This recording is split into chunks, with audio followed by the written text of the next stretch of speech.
দেখো এগুলো কি আনা হয়েছে তোমাদের সাথে শেয়ার করি। 3টে প্যাকেটে তো সার্ভ করেছিল ওনারা, তো একটা একটা করে আমি খুলে নিচ্ছি আর তোমাদের সাথে শেয়ার করছি কি আছে না আছে।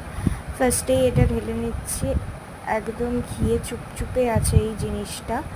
এটা কারা কারা চিনতে পারছো বলো তো? আচ্ছা আমি বলে দিই, এটা তো লিট্টি। খুব সুন্দর, মানে এত সুন্দর খেতে ছিল বলে বোঝানোর মতো না। পুরো ঘিয়ে কিন্তু চপচপে, ঘিয়ের একটা খুব সুন্দর অ্যারোমা ছিল, ভীষণ ভালো লাগছিল।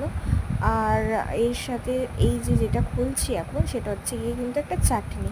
চাটনিটাও কিন্তু দুর্ধর্ষ খেতে। কেন জানি না আমরা বাড়িতে বানালে মানে এই সেম ইনগ্রিডিয়েন্টস দিয়ে কিন্তু এত সুন্দর টেস্টটা হয় না। আমি তো একটু চাটনি রেখেও দিয়েছিলাম, রাত্রিবেলা রুটি দিয়ে খেয়েছিলাম, দুর্ধর্ষ লাগছিলো, মানে এক কথায় অনবদ্য। তো যাই হোক, লিট্টিগুলোর সাইজটা একটু ছোট। এটা নাকি হাত দিয়ে প্রেশার ক্রিয়েট করে, মানে চাপ দিয়ে একটুখানি দাবিয়ে দিতে হয়, তারপরে খেতে হয়। আমার ঠিক জানা ছিল না সেই কারণে। আর এটা হচ্ছে আলুর চোখাটা। আলুর চোখাটাও ভীষণ সুন্দর করে মেখেছিল, টমেটো, পেঁয়াজ, লঙ্কা সব দিয়ে।